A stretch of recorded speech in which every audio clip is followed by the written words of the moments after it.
Welcome to another edition of CCAfricaNews. Today I'd like to talk to you about a subject which is dear to my heart, but also to many Canadians. Over the time, we've been reading and hearing news about Canadian mining in Africa.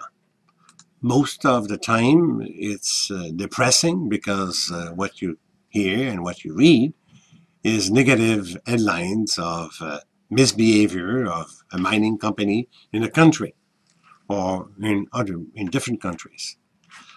I know the mining industries. I've been working with them for the last 20 years. I know how they behave and I know what technology they use. And today I'd like to discuss with you the reality. I would call maybe my approach to a reality check on Canadian mining in Africa. The reality is a little bit different than what you read. And let me give you a few examples and start by the negative vibes that we get in reading those articles. The first thing we say in those articles is that African countries don't get the benefit out of the mining investment. By the way, Canada has now $32 billion of investment and assets in Africa in many countries. We are the largest investor outside Africa, and I think China is close to us, but we are still the largest. Let's come back to the issue of do we leave enough benefit to Africa? Well, it takes about 5 to 7 years to have a mine starting to pay royalty because the product is not getting out of the ground before that period of time. Give you an example. In 2003, the copper mining in Zambia gave a total of $8 million to the state of Zambia. But today, the copper mining industry in Zambia will give close to $600 million of royalty to the Zambia government. And I could tell you stories like that all over the place. When the mines are in production, it pays a lot the government for the product that is mined in the different country.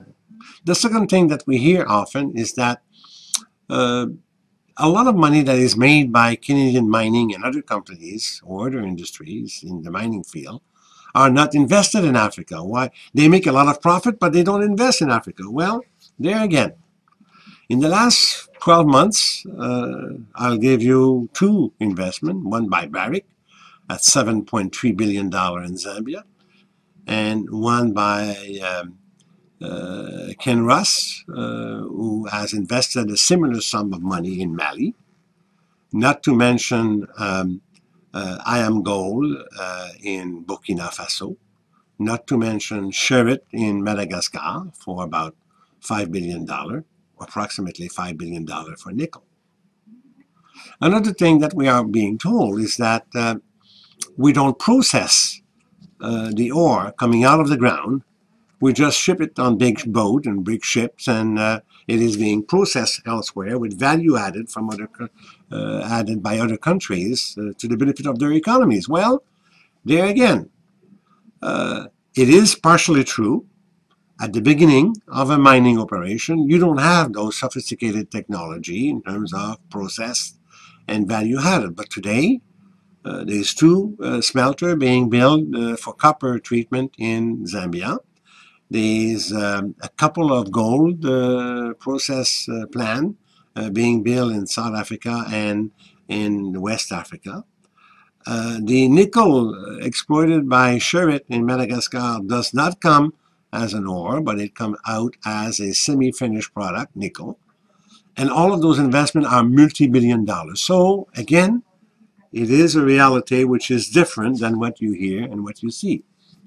The final point I want to make is that we see stories of families and workers that are hurt and badly treated by security forces of the mining companies in Africa and so forth.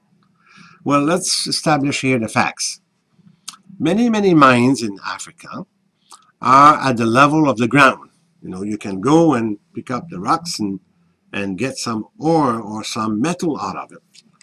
So the temptation by the local citizen is huge to go and take this ore and use it to make money and sell it to in the informal economy network. This is by the thousand. We're talking of tens of thousands of people that are doing that. We call it the unregulated mining operation. What it does things which are not good, which are not to the standard of Canadian mining industry. Number one, you have child labor. It is the biggest source of pollution according to Green Cross, a very reputable organization. It is also violent because between people that are mining ore or diamond or whatever, they are doing things which are not right. And what the government of Africa now are trying to do with senior mining from Canada and elsewhere is to try to stabilize and to have a regulated mining activity so you don't have those abuse. But there is no doubt that you will have those problems in new countries that for the first time are doing mining. So those are the reality that we have to face. And I want to finish by saying the following. Canada, in the last 100 years, has developed because of its extractive industry, be mining or oil or gas and so forth. We are doing well. We are doing so well that all of the world wants to come to Canada. When you look at the rating of our quality of life, of our housing, stock, or governance, or transparency, or bank, you name it, people want to come to Canada.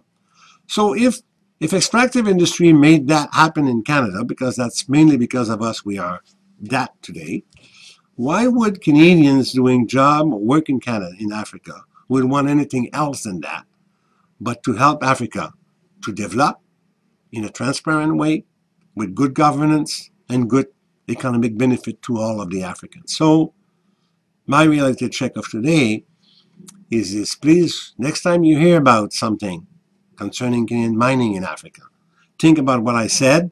And we're not perfect, but I guarantee you that we are not as bad as some people are trying to portray the industry and think about the benefit it takes or it brings to a continent that needs it so badly. Merci beaucoup. Thank you.